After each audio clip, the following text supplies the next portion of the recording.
Hello मेरे प्रिय साथियों, हाय ना बाय यार, शुरू किया जाए। Anomalous behaviour of beryllium. Beryllium the first member of the group 2 metal shows anomalous behavior as compared to magnesium and rest of the members. Further, it shows diagonal relationship to aluminum which is discussed subsequently. तो aluminium से diagonal relationship show करता है। पहला point दिया हुआ है, beryllium has exceptionally small atomic and ionic sizes and thus does not compare well with other members of the group. बहुत ही छोटा एक्सेप्शनली स्मॉल एटॉमिक और आयनिक साइज होता है, इसलिए बेल कंपेयर नहीं होता है अदर ग्रुप से, ठीक है, अदर ग्रुप मेंबर से।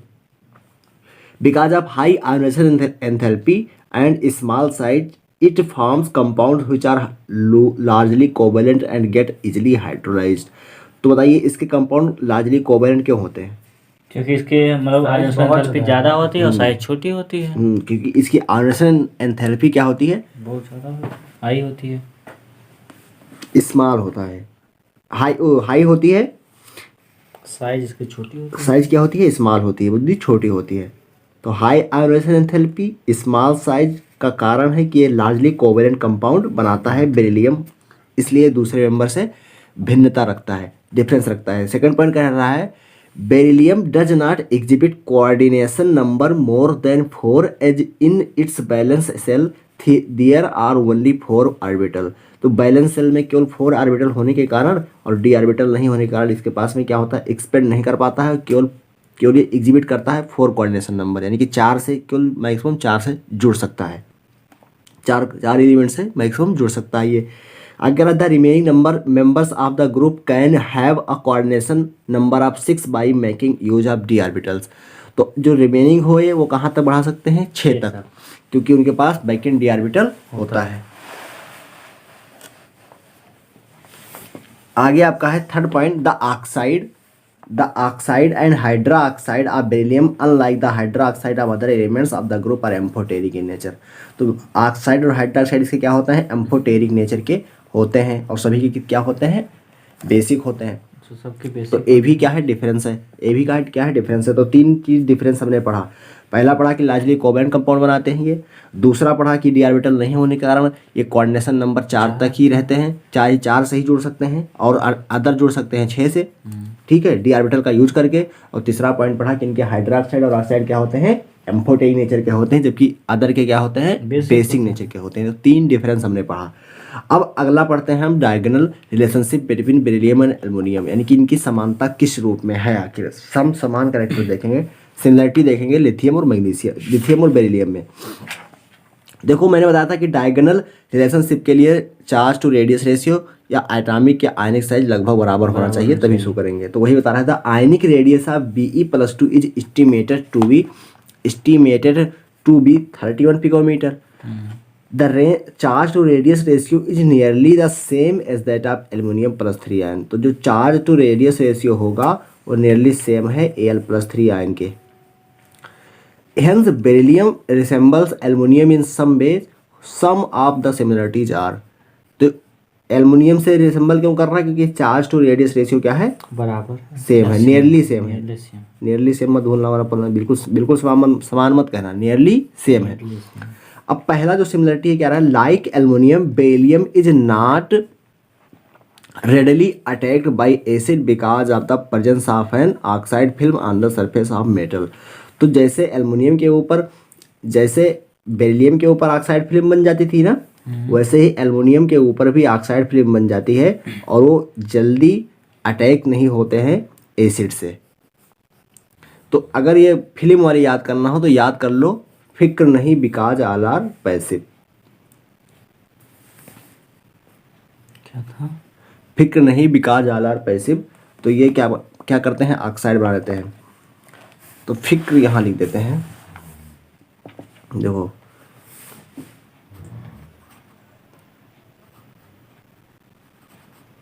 पहले यार, फिक्र नहीं बिकॉज ऑल आर पैसिव।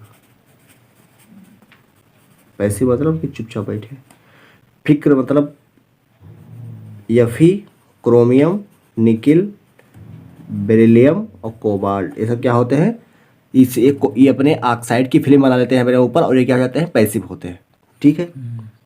और आल मतलब एल्युमिनियम। तो ये क्या होता है, ये क्या होते हैं, अपने ऊपर ऑक्साइड की फिल्म बना लेते हैं, जिससे एसिड से क्या होते हैं, रिएक्ट नहीं करते हैं, तो फिक नहीं बिका जाला पैसिव।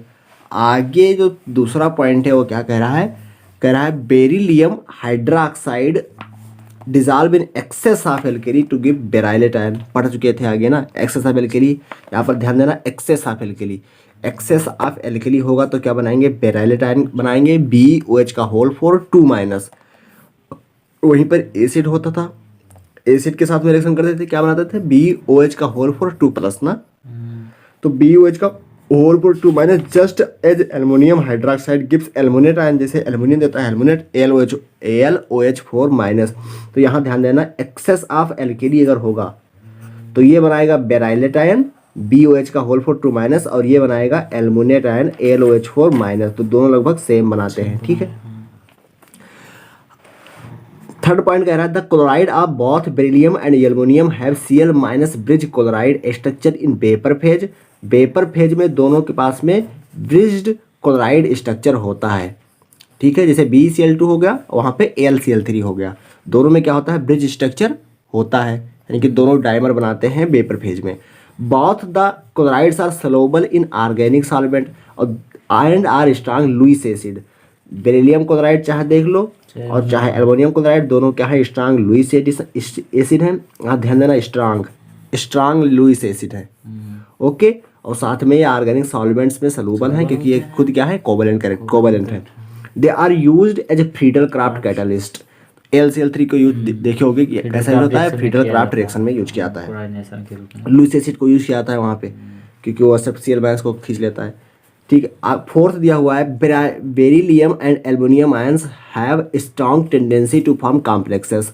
बेरिलियम और एल्युमिनियम आयन दोनों के पास में स्ट्रांग टेंडेंसी होती है कॉम्प्लेक्स बनाने की, जैसे BF4 2- एंड AlF6 3-। तो दोनों बनाते हैं, ठीक है। ये सब सिमिलरिटी हैं, ये आपको ऑप्शन देके कह सकता है कि कौन सी सिमिलरिटी, कौन सी डिफरेंस है, ऑप्शन में आप उसको देखिए। तो BF4 2-, AlF6 3-। या सीधे पूछ लेता है कि एक्सेस ऑफ एल्केली में घोलेंगे अगर एल्युमिनियम को या बेरिलियम को तो क्या बनाएगा, ठीक है। कॉम्प्लेक्स में ये BF4 2- एग्जिस्ट करता है कि नहीं एग्जिस्ट करता है, AlF6 3- एग्जिस्ट करता है कि नहीं करता है, ऐसा क्वेश्चन किसी भी तरीके से आपसे क्वेश्चन वो पूछ सकते हैं इस लाइन से। तो ये लाइन आपको रटी होनी चाहिए। वैसे ही इनऑर्गेनिक की हर एक लाइन तुमको आनी चाहिए अच्छे से, नहीं आएगी तो कहीं ना कहीं से क्वेश्चन घुमा देंगे और समझ नहीं आएगा कहाँ से घुमाए। अब देखो, some important compounds of calcium. Calcium के कुछ इम्पॉर्टेंट कंपाउंड हमको देखना है, तो कहला कि पेंसिल उठाओ, important compounds of calcium oxide. देखो, important compounds of calcium are calcium oxide, calcium hydroxide, calcium phosphate, sulphate, calcium carbonate and cement. These are industrially important compound. The large scale preparation of these compounds and their usage are described below, दिया हुआ है नीचे। पहला हमको पढ़ेंगे वो क्या पढ़ेंगे, कैल्शियम ऑक्साइड, इसे क्विकलाइम कहते हैं। नीट ने सीधे नाम से पूछ चुका है, तो ध्यान देना, क्विकलाइम किसे कहते हैं, CaO को, ठीक है। कैल्शियम ऑक्साइड तो जान जाओगे ना, क्विकलाइम ध्यान रखना, क्विकलाइम किसे कहते हैं, CaO को। क्विकलाइम CaO है। अभी आगे पढ़ोगे सेलेक्ट लाइम, ठीक है, सेलेक्ट लाइम पढ़ोगे, मिल्क ऑफ लाइम पढ़ोगे, ठीक है। तो ये चीज़ें ध्यान रखना कि किसको क्या कह रहे हैं आखिर, क्योंकि इससे भी क्वेश्चन आ चुका है कि किसको क्या कहते हैं। और नीट में वो छोटे छोटे क्वेश्चन पूछता है, तो हमेशा वो सरफेस पे क्वेश्चन पूछता है, और सरफेस से पूछता है तो लड़के अंदर का अच्छे से याद कर लेते हैं, सरफेस भूल जाते हैं। तो कैल्शियम ऑक्साइड या क्विकलाइम कहते हैं इसे। It is prepared on the commercial scale by heating limestone CaCO3 in rotary kiln at 1070 से 1270 केल्विन।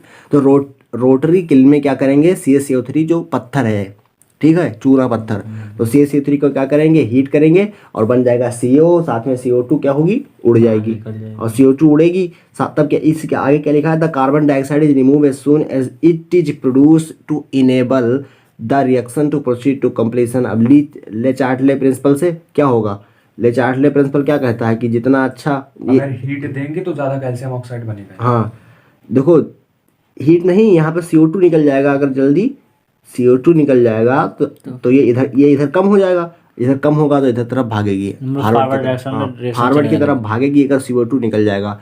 तो जैसे जैसे बनेगा CO2 को क्या करो निकाल दो, अगर CO2 उसी में रह जाएगा उसी बर्तन में तो भरा रह जाएगा तो ज़्यादा CO नहीं बनेगा, इसलिए CO2 को जितना जल्दी हो सके निकाल दो तो फॉरवर्ड रिएक्शन में जाएगी रिएक्शन।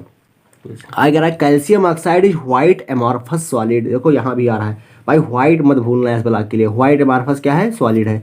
कैल्शियम ऑक्साइड क्या है, व्हाइट एमॉर्फस सॉलिड है। It has a melting point of 2870 kelvin on exposure to atmosphere. It absorb moisture and carbon dioxide.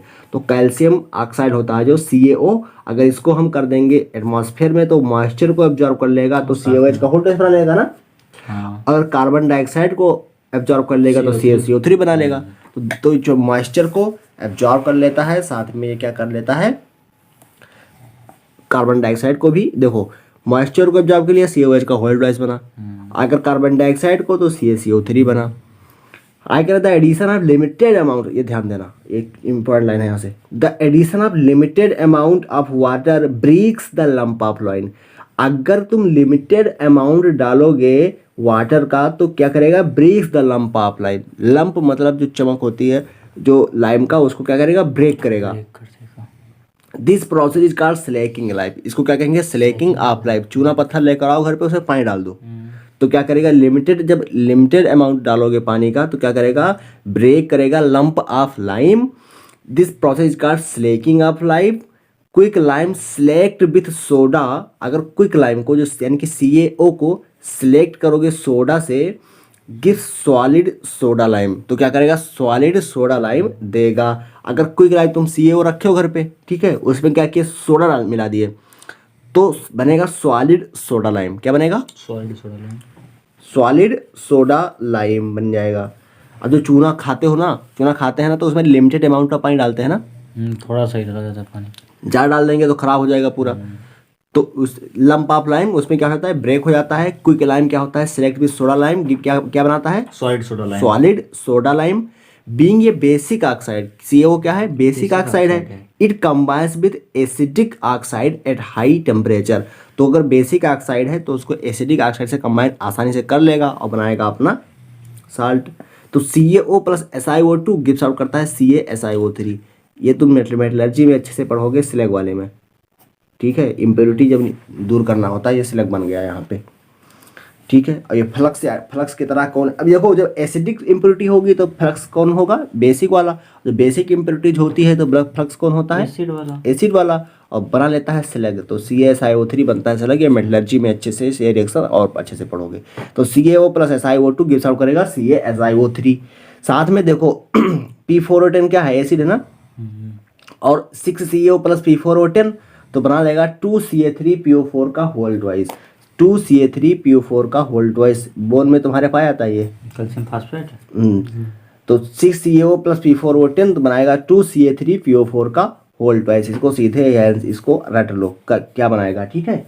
P4O10 से तो ये भी यही नहीं पढ़ोगे, फ्लोराटाइड एपेटाइट फैमिली पर पढ़ोगे ना, एपेटाइट फैमिली, तो वहाँ भी ये फार्मूला दिखाई पड़ेगा। उसमें डाट करके CaX2 लगा देते हैं। X में तुम्हारा फ्लोराइड हो सकता है, OH में हो सकता है। तुम्हारे दांत हार्ड इसीलिए होते हैं क्योंकि दांत हार्ड होते हैं, इसका भी रीजन दिया हुआ है, तो आगे पढ़ोगे वो सब चीज़ें। तो 6CaO plus P4O10 gives out करेगा 2Ca3PO4 का होल ट्वाइस। तो ये याद रखना, Ca3PO4 का होल ट्वाइस याद रखना। आगे डाट लगा के आगे होगा चीज़ें, वो तुमको जब पूछूंगा मैं हार्ड एंड सॉफ्ट, दांत कैसे हार्ड होता है तो वहाँ पर याद रखना, ओके। आएगा यूजर्स, नीट में पूछा जा चुका है JEE मेन में कि हार्ड वाटर कैसे होता है, किस लिए, दांत हार्ड कैसे होता है। हाँ, जब कह रहा है फ्लोरापेटाइट चेंज हो, जब हाइड्रोक्सापाइड चेंज हो जाता है फ्लोरापेटाइड में, ठीक है। तो वो चीज़ें वहाँ बताऊँगा, अभी यहाँ जरूरत नहीं है। यूजेज में क्या है, it is an important primary material for manufacturing cement and is the cheapest form। फिर की सबसे सस्ता वाला है, सबसे सस्ता फार्म है एल्केली का, यानी कि एल्केली चाहते हो तो सबसे सस्ता क्या पड़ेगा, क्विक लाइम CaO। क्योंकि आसानी से मिल जाएगा कम दाम में। तो चीपेस्ट फॉर्म एल्केली है और सीमेंट बनाने में काम तो इसका होगा ही चूने का। आगे कह रहा है it is use in the manufacture of sodium carbonate from caustic soda. तो कास्टिक सोडा से सोडियम कार्बोनेट बनाने में इसका यूज होता था, पढ़ चुके हो। It is employed in the purification of sugar and in the manufacture of dye stuff. तो प्यूरिफिकेशन ऑफ शुगर में यूज होता है और डाई स्टेप के मैन्युफैक्चर में भी यूज होता है, ठीक है। प्यूरिफिकेशन ऑफ शुगर और मैन्युफैक्चर ऑफ डाई स्टेप्स। अगला कह रहा है कैल्शियम हाइड्रोक्साइड सिलेक्ट लाइम इसे कहते हैं CaOH का होल ट्वाइस। तो क्विक लाइम होगा CaO, सिलेक्ट लाइम होगा CaOH का होल ट्वाइस। और अगर लिमिटेड अमाउंट ऑफ वाटर मिलाएंगे तो break the lump of lime. और अगर तुम्हारा सोडा मिला देंगे क्विक लाइम में तो बनेगा सॉलिड सोडा लाइम। ओके।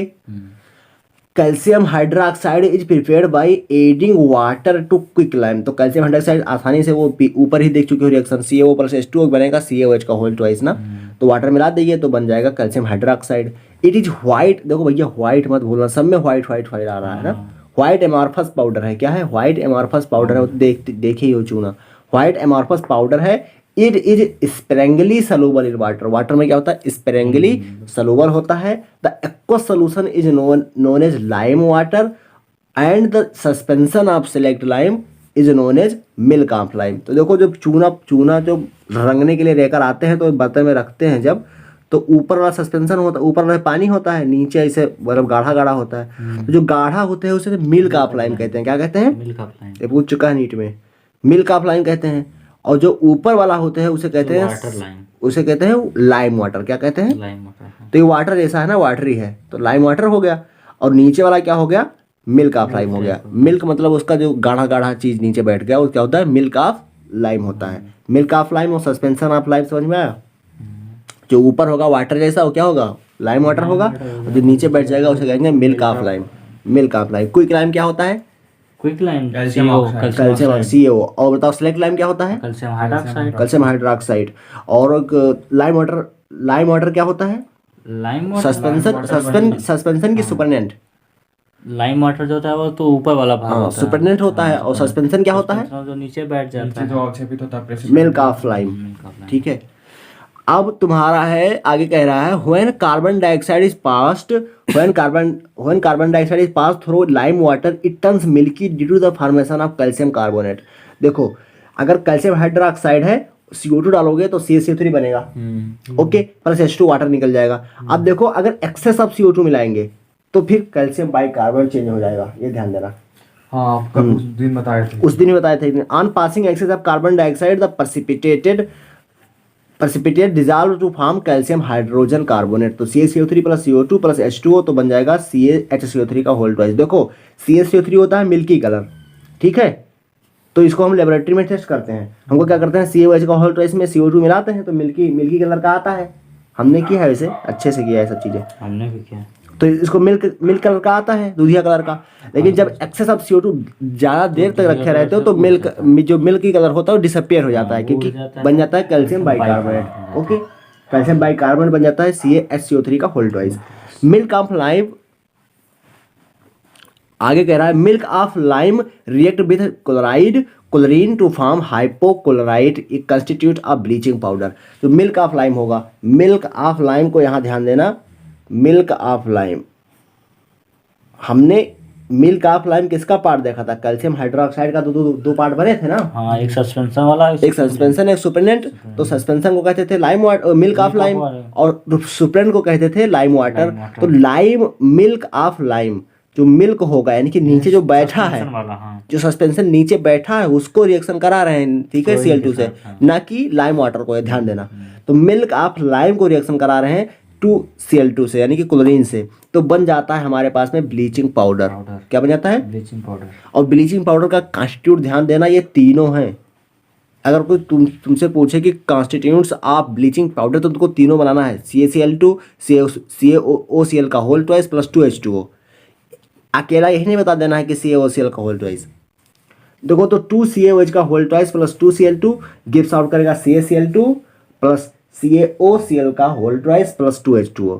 तो CaOCl का होल ट्वाइस तो मेनली याद रखना ये CaOCl का होल ट्वाइस। लेकिन अगर पूछे कि टोटल क्या होता है तो ये तीनों बताना है। CaCl2 CaOCl का होल ट्वाइस + 2H2O। ओके आगे कह रहा है कि uses, it is used in the preparation of mortar, ये बिल्डिंग मटेरियल तो पता ही है ना कि चूना किस में यूज होता है, मोर्टार में बनाने में, बिल्डिंग मटेरियल में बनाने में। आगे है it is used in white wash due to the its disinfectant nature, तो डिसइंफेक्टेंट नेचर होता है इसलिए पेंट की तरह यूज होते हैं ना व्हाइट वाश के लिए, व्हाइट वॉश के लिए यूज करते हैं कि चूना पर जो रंगाई होती है क्योंकि डिसइंफेक्शन ना हो, इन्फेक्शन ना हो इसमें। आगे क्या रहेगा, it is use in glass making, in tanning industry for the preparation of bleaching powder and for purification of sugar.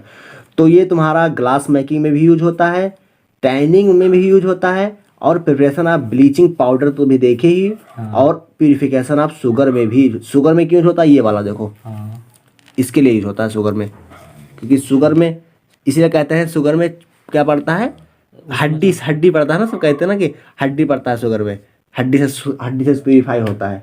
लेकिन वो यार जो तुम्हारा वो बनता है वो हड्डी नहीं डालते हैं, मेनली यही डालते हैं, उसमें H2SO4 भी डाला जाता है ना। तो बहुत चीज़ें यूज होती हैं उसमें प्यूरिफिकेशन ऑफ शुगर में। अब तुम्हारा क्या हो गया, ये हो गया तुम्हारा पाउडर, ब्लीचिंग पाउडर बनाने में, प्यूरिफिकेशन ऑफ शुगर में, ग्लास मेकिंग में। टैनिंग जानते हो क्या होती है? नहीं, हाँ एक टैनिंग सुने हैं, और जो रेजिन से गोंद वाला होता है क्या वैसा था? नहीं, टैनिंग क्या होती है, चमड़े का मतलब आयनाइज करते हैं उसमें, चमड़े को बनाने को प्रोसेस को टैनिंग कहते हैं। कैल्शियम कार्बोनेट CaCO3, अब हमको कैल्शियम कार्बोनेट पढ़ना है CaCO3। अगर calcium carbonate occurs in nature in several forms like limestone, chalk, marble ETC। तो लाइमस्टोन में कैसे कैसे पाया जाता है, लाइमस्टोन के रूप में, चाल्क जो लिखते हो वो भी क्या है, मार्बल, ये मतलब CaCO3 है, और मार्बल भी क्या है, CaCO3 है, कई फॉर्म में पाया जाता है। इट कैन बी, यानी कि आपसे पूछ सकता है क्या होता है ये CaCO3 कितने कई मतलब एक फॉर्म में पाया जाता है क्या, तो ये नहीं बताना है, सेवरल फॉर्म में पाया जाता है, जैसे कि limestone, chalk, marble ETC। It can be prepared by passing carbon dioxide through slaked lime यानी कि CaOH का होल ट्वाइस, or by the addition of sodium carbonate to calcium chloride, या तो CaCl2 को ऐड कर देंगे Na2CO3 से, तो calcium hydroxide plus CO2 gives out करेगा CaCO3 plus H2O। Access of CO2 को अवॉइड करेंगे, वरना एक्सेस ऑफ CO2 होगा तो क्या बन जाता है, कैल्शियम बाइकार्बोनेट। आ गया है CaCl2 प्लस Na2CO3 बन जाएगा CaCO3 और साथ में निकल जाएगा 2NaCl। ये तुम्हारा हार्ड परमानेंट हार्डनेस दूर करने के लिए भी यूज होता था। कौन सा? निचला वाला, क्योंकि कैल्शियम के क्लोराइड का अशुद्धि होती थी ना, या मैग्नीशियम के क्लोराइड का, तो मिलाया जाता था ना soda S Na2CO3, washing soda मिलाया जाता था ना, वॉशिंग सोडा। तो एक्सेस ऑफ कार्बन डाइऑक्साइड, देखो आगे लिखा भी हुआ है, excess of carbon dioxide should be avoided since this lead to the formation of water soluble calcium hydrogen carbonate. तो ये जो बना CaCO3 वाटर में सलूबल नहीं है, लेकिन जो तो अब अगला बनेगा, अगर ज़्यादा एक्सेस ऑफ CO2 होगा तो बन जाएगा कैल्शियम हाइड्रोजन कार्बोनेट, जो वाटर में क्या हो जाएगा, सलूबल होगा। Water soluble calcium hydrogen carbonate नहीं बने, इसके लिए हम कम CO2 लेंगे। आगे कह रहा है calcium carbonate is a white fluffy powder. Calcium carbonate क्या था, व्हाइट फ्लफी पाउडर होता है, सब जगह व्हाइट ही है, इसमें व्हाइट फ्लफी पाउडर है। It is almost insoluble water, ये ऑलमोस्ट इनसोल्यूबल होता है वाटर में। When heated to 1200 kelvin it decompose to evolve carbon dioxide. जब 1200 केल्विन पे इसको हीट करेंगे तो CO प्लस CO2 में चेंज कर देगा। इसको दो बार पढ़ चुके, ठीक है। It react with dilute acid to liberate carbon dioxide. अगर डाइल्यूट एसिड डालोगे इस पर तो क्या कर देगा, कार्बन डाइऑक्साइड को बहा देगा, बाहर फेंक देगा। तो CaCO3 plus 2HCl gives out करेगा CaCl2 प्लस H2O, CO2 निकल गई। यहीं पर CaCO3 एसिड डाला H2SO4 तो बन जाएगा CaSO4 plus H2O plus CO2 निकल गई। तो ये ध्यान देना कि एसिड डालने पर CO2 निकल जाती है, ठीक है, CO2 निकल जाती है और साथ में उसका करस्पॉन्डिंग तो बनेगा ही। मान लो यहाँ पर Ca था तो यहाँ पर SO4 था, जोड़ दो, यहाँ पर Cl था, यहाँ पर Ca था, जोड़ दो, CaCl2 CaSO4, वाटर निकलेगा ही, CO2 निकलेगा ही, क्योंकि CaCO3 क्या है, बेस है और एसिड से रिएक्शन कर रहा है तो क्या बन जाएगा, कैसी रिएक्शन होगी, एसिड बेस रिएक्शन। CaCO3 तो साल्ट हो जाएगा। हाँ, CaCO3 तो साल्ट होगा ना। CaCO3 हाँ तो साल्ट है, लेकिन वो टूट के क्या देगा, बेस, स्ट्रांगली बेस देगा ना। वो साल्ट है लेकिन वो टूट के क्या देगा, बेस देगा। और ये एसिड है तो बेस और एसिड का रिएक्शन होगा ना, ये टूटेगी रिएक्शन, टूटने के बाद में एसिड बेस रिएक्शन होगा। ओके, तो तुम्हारा CaCO3 प्लस 2HCl और CaCl2 plus H2O plus CO2। Salt क्या होते हैं, साल्ट एसिड बेस दोनों हो सकते हैं, डिपेंड करता है कि किसकी अगर वो रिएक्शन में टूटेगा कौन स्ट्रांग है, उसमें कौन सा पार्ट स्ट्रांग है। अब देखो अगला कह रहा है यूजेस। देखो, it is use as building material in the form of marble and the manufacture of quicklime. तो क्विकलाइम बनाने में देख ही चुके हो, मार्बल जानते ही हो, अभी आगे दिया। Calcium carbonate along with magnesium carbonate is used as a flux in the extracting the metal such as iron. तो फ्लक्स की तरह यूज होता है ना, आगे बता चुका था कि CaO plus SiO2 CaSiO3 select बनाता है, फ्लक्स की तरह कौन यूज होता है CaO, अगर एसिडिक इम्प्योरिटी रहती है। तो तुम्हारा calcium carbonate along with magnesium carbonate, तो कैल्शियम कार्बोनेट यानी कि CaCO3 और magnesium carbonate MgCO3 is used as flux in extraction of metals such as iron. तो आयरन के एक्सट्रैक्शन में CaO और MgO यूज होता है एज अ फ्लक्स, ठीक है। और एसिडिक इम्प्योरिटीज से मिलके बनाता है स्लैग। जो एसिडिक इम्प्योरिटी होगी तो हम MgO या CaO यूज करेंगे फ्लक्स की तरह। और यहाँ पर कार्बोनेट दिया हुआ है तो कंफ्यूज मत होना, कैल्शियम मैग्नीशियम कार्बोनेट टूट के तो MgO CaO ही देगा ना। आगे कह रहा है specially precipitated CaCO3 is extensively used in the manufacture of high quality paper. तो CaCO3 तो पता है कैल्शियम कार्बोनेट पेपर में यूज होता है, हाई क्वालिटी पेपर बनाने में CaCO3 का यूज होता है। It is also used as an antacid. बताओ NaHCO3 एंटासिड की तरह यूज हो रहा था। हाँ एक जगह और यहाँ पे ध्यान देना CaCO3 भी यूज होता है एंटासिड की तरह, CaCO3 भी यूज होता है एंटासिड की तरह। माइल्ड एब्रेसिव यूज होता की तरह टूथपेस्ट में, MgCO3 भी यूज होता था टूथपेस्ट में ना। और माइल्ड एब्रेसिव की तरह यूज होता है टूथपेस्ट में। ये कॉन्स्टिट्यूट ऑफ चेविंग गम, जो चेविंग गम होता है, च्युइंगम, उसमें तुम CaCO3 होता है calcium carbonate. And filler in cosmetics, और कॉस्मेटिक्स में फिलर की तरह यूज होता है, यानी कि फिलर वो क्या कहते हैं, लेपा पोती करते हैं, जो डांस वांस करते हैं, लगाते हैं सब चेहरे पे, रात में मेकअप वाला सामान बनाने में यूज होता है। अगर कैल्शियम सल्फेट, इसको एक बार और पढ़ते हैं कैसे रहते हैं, चलो ठीक है एक बार से ऊपर कर देते हैं। कैल्शियम और मैग्नीशियम के कार्बोनेट यूज होते हैं तुम्हारे फ्लक्स में। आयरन की इंडस्ट्री में जब आयरन को एक्सट्रैक्ट करते हैं मेटल से, आयरन मेटल को एक्सट्रैक्ट करते हैं ना, और इसको मार्बल या क्विकलाइम बनाने में भी यूज होता है, ठीक। और एक्सटेंसिवली यूज होता है हाई क्वालिटी पेपर बनाने में CaCO3। टूथपेस्ट का एक एब्रेसिव की तरह यूज होता है टूथपेस्ट में CaCO3। एंटासिड की तरह काम करता है, चेविंग गम में यूज होता है, और फिलर की तरह यूज होता है कॉस्मेटिक्स में, ठीक है। अब तुम्हारा है calcium sulphate, plaster of Paris. ये सब चीज़ें तो अपने आप पढ़ने से याद होगी कई बार, ठीक है। तो कई बार पढ़ोगे तब याद होगी, जो समझाने वाला हो तो समझ सकते हो। अब देखो calcium sulphate plaster of Paris CaSO4.12H2O। तो CaSO4.12H2O को कहते हैं कैल्शियम सल्फेट या प्लास्टर ऑफ पेरिस। इसको ऐसे भी लिख सकते हो 2CaSO4.H2O, ठीक है, वैसे भी लिख सकते हो। अब आगे कह रहा है इट इज, या तो CaSO4 का होल ट्वाइस .H2O लिख सकते हो ना, तो कैसे भी लिख सकते,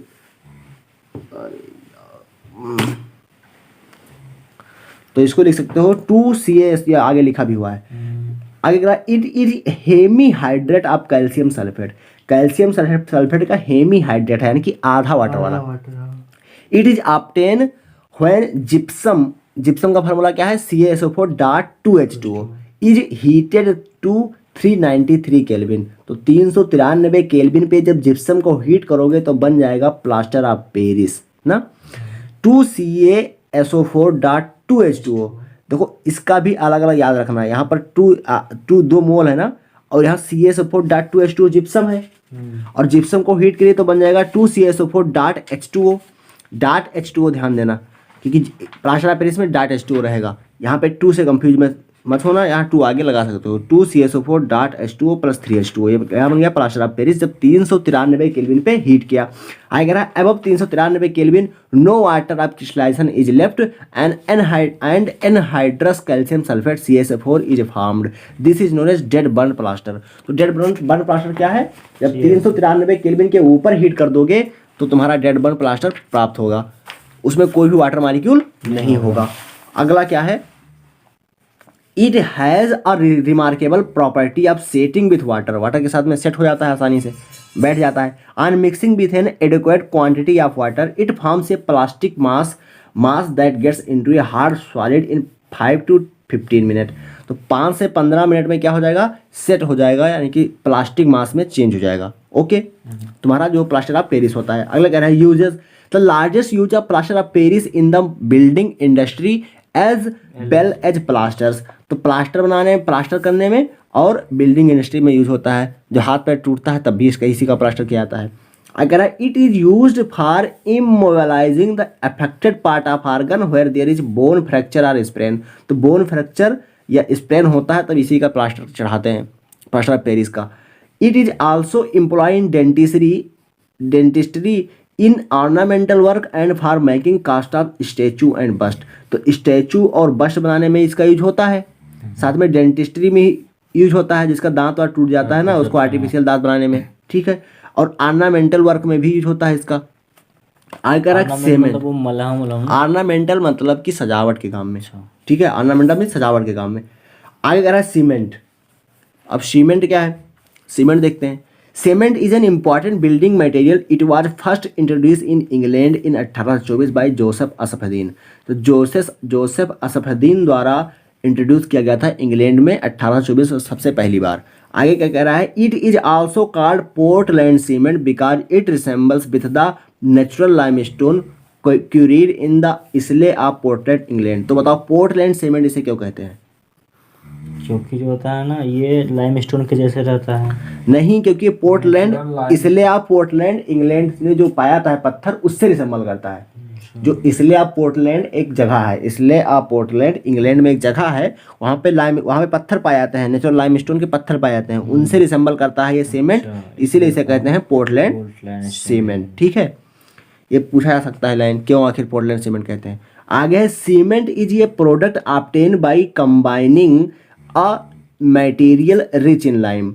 तो सीमेंट एक प्रोडक्ट है जो ऑब्टेन होता है ऐसे मटेरियल से जो लाइम से रिच होते हैं, लाइम से रिच होते हैं, इनकी सबसे ज़्यादा चूना ही होगा उसमें।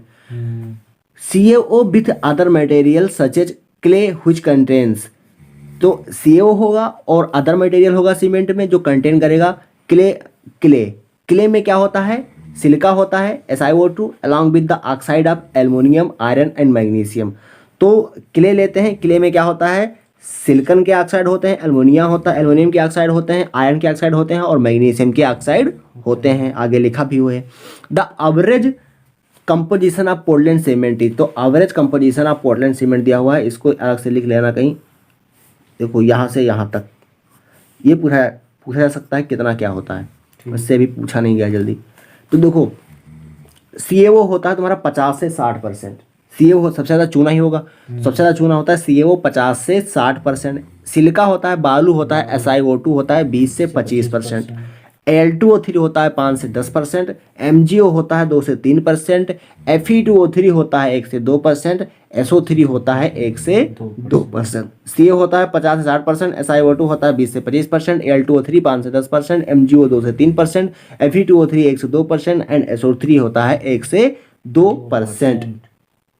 अभी जी तुमको लिख के याद करना पड़ेगा, ठीक है। कोई अपना ट्रिक बना लो या वैसे ऐसे मतलब ऊपर नीचे करके लिख लो, तो ऊपर नीचे से आ जाएगा कि पहले ये है, पहले ये है, पहले ये है। आई कह रहा है फॉर ये good quality cement the ratio of silica, ये चीज़ इंपॉर्टेंट है, दो चीज़ें कह रहा है कि अगर गुड क्वालिटी सीमेंट चाहिए तो जो रेशियो होगा silica to alumina, silica to alumina should be between 2.5 to 4। तो 2.5 से 4 के बीच में उनका रेशियो होना चाहिए, यानी कि कौन ज़्यादा पाया जाता है। कहते हैं ना, जब सुने होंगे कह रहे हैं 3/4 का बना लो मसाला, 5/4 का बना लो, तो वो सब किस लिए कहते हैं, क्योंकि वो कहते हैं कि मतलब कौन अच्छा रहेगा। 2.5 and 4। आगे कह रहा है the end the ratio of lime CaO2 total of the oxide of silicon SiO2 aluminium Al2O3 and iron Fe2O3 should be as close as possible to 2। तो क्लोज किसके होना चाहिए, 2 के। तो इसको ऐसे याद कर सकते हो, नाम में ही छुपा है सिल का, ठीक है। सिल का ऐसे याद करो, सिल का।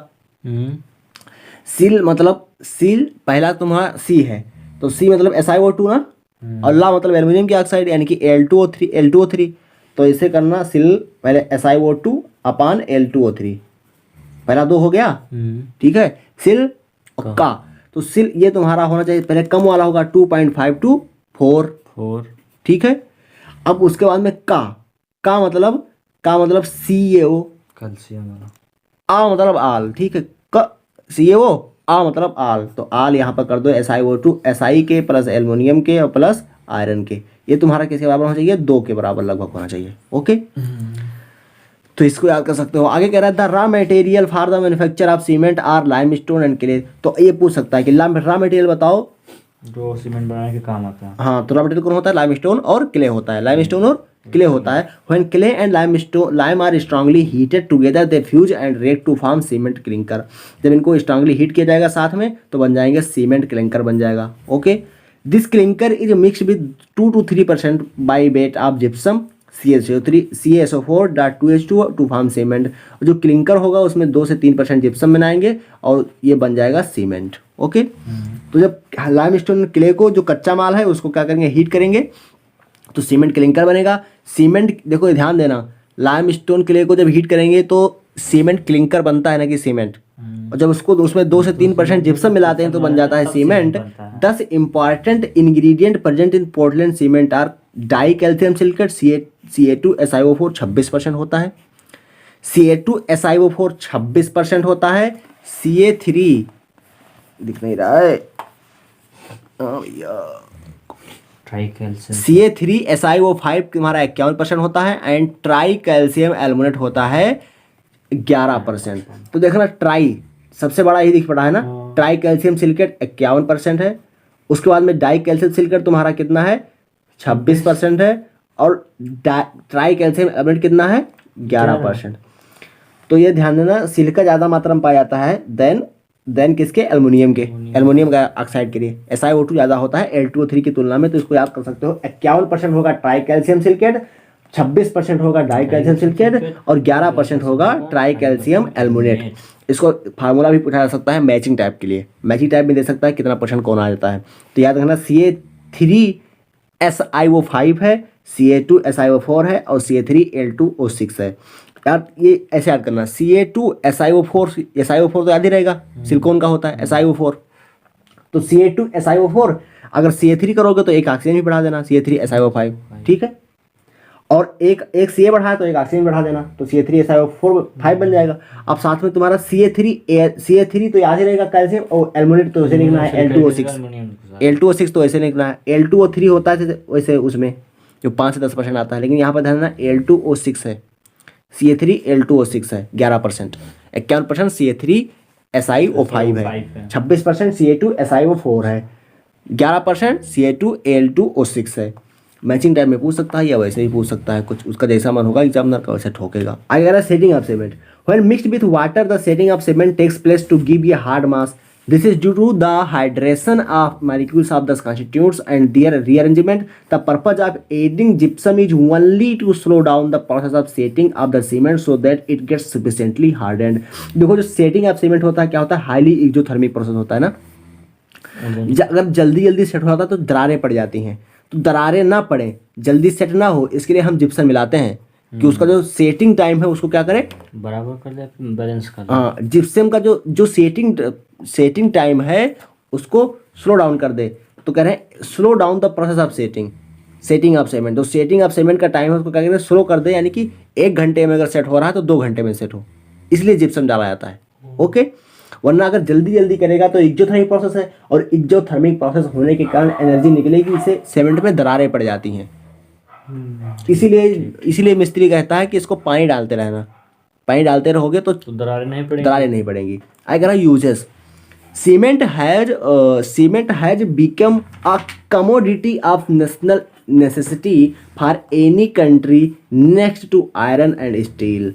तो आयरन और स्टील के बाद में नेशनल कमोडिटी कौन है, सीमेंट कौन है, सीमेंट, यानी कि जीडीपी को निर्धारित करती है, या आयरन या तो स्टील, या दिखाती कौन है कि ज़्यादा डेवलपमेंट हो रहा है देश, cement.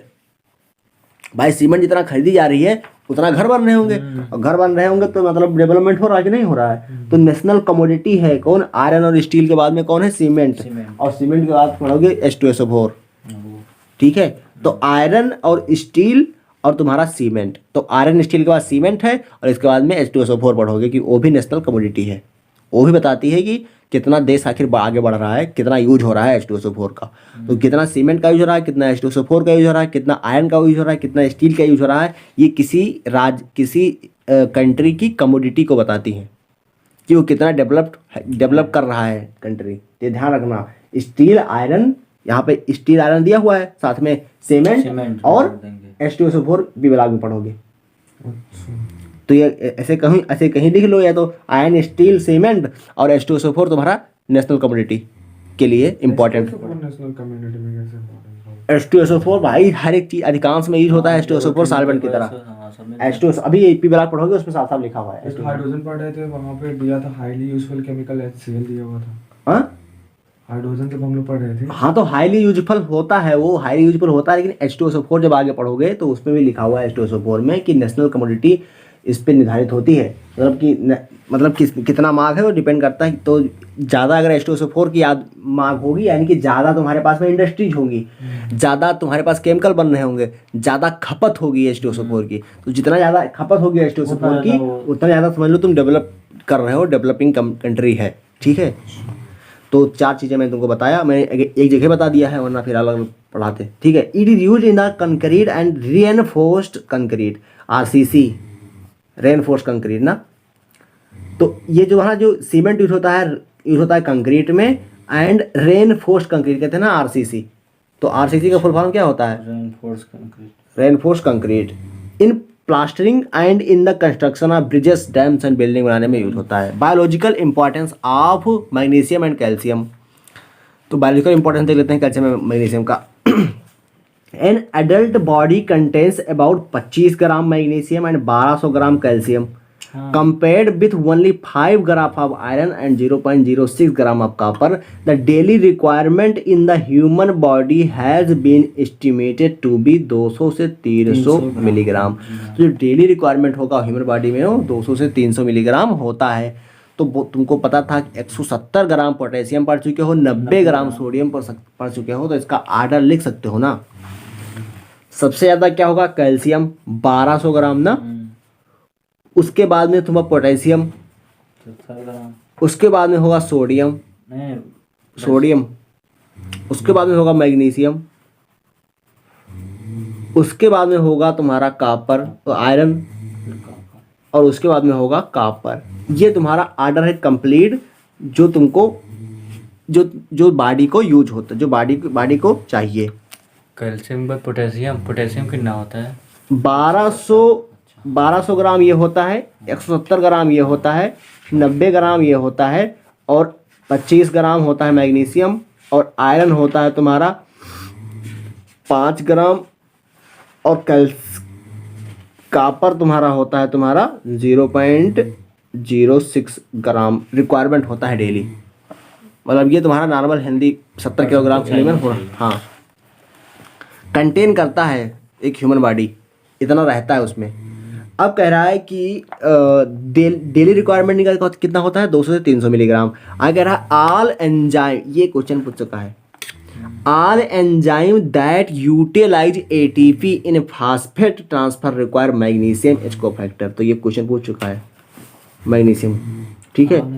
All enzyme that utilize ATP in phosphate transfer, अगर ATP, हाँ तो फास्फेट को ट्रांसफर करना है तो ATP लगेगी, क्योंकि ATP लगी तो उसमें वो रिक्वायर करता है मैग्नीशियम H कोफैक्टर। मैग्नीशियम एक कोफैक्टर की तरह यूज होता है। तो यही पूछा था नीट में कि कौन कोफैक्टर की तरह यूज करेगा, मैग्नीशियम, ठीक है।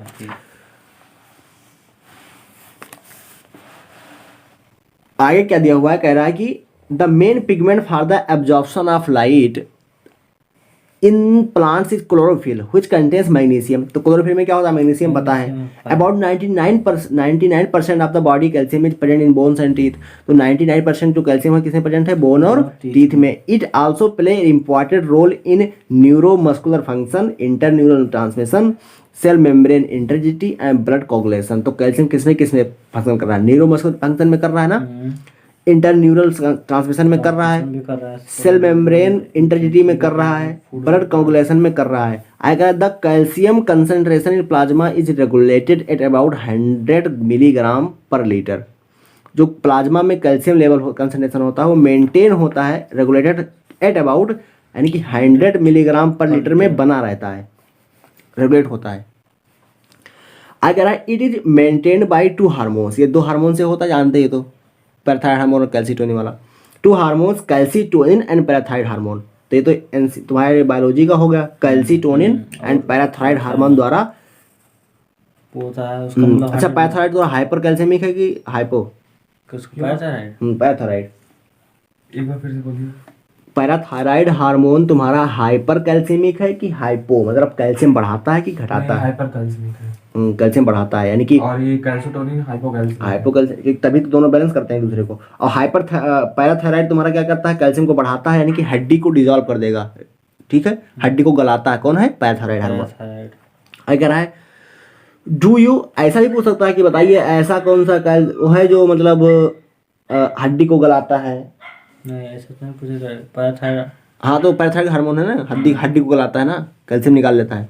आगे कह रहा है कि do you know that bone is not an inert and unchanging substance. हमको पता है कि जो बोन है वो इनर्ट नहीं है, ये और ऐसा नहीं है कि वो अनचेंजिंग सबस्टेंस है कि कभी चेंज नहीं होता है bone, but is continuously being solubilised and redeposited to the extent of 400 milligram per day in a man. तो बोन क्या है, इनर्ट नहीं है, अनचेंजिंग सबस्टेंस नहीं है, ये रीडिपोजिटेड होती रहती है to the extent of 400 milligram per day in man. तो 400 मिलीग्राम पर डे मैन में क्या होती है, रीडिपोजिट होती रहती है बोन, यानी कि ये इनर्ट नहीं है, रिएक्शन करती है, चेंज होती है, ठीक है। अगर all this calcium passes through the plasma, और जो ये कैल्शियम होगा वो प्लाज्मा द्वारा पास हो जाएगा। ये हमारा खत्म हुआ एस ब्लॉक। बच्चों लाइक करना, सब्सक्राइब करना, अगला चैप्टर जल्द लेकर आने वाले हैं जो पढ़ाएंगे पी ब्लॉक, और पी ब्लॉक आपका होगा 13 एंड 14। कमेंट कीजिए कैसा लगा, धन्यवाद, लाइक जरूर कीजिएगा।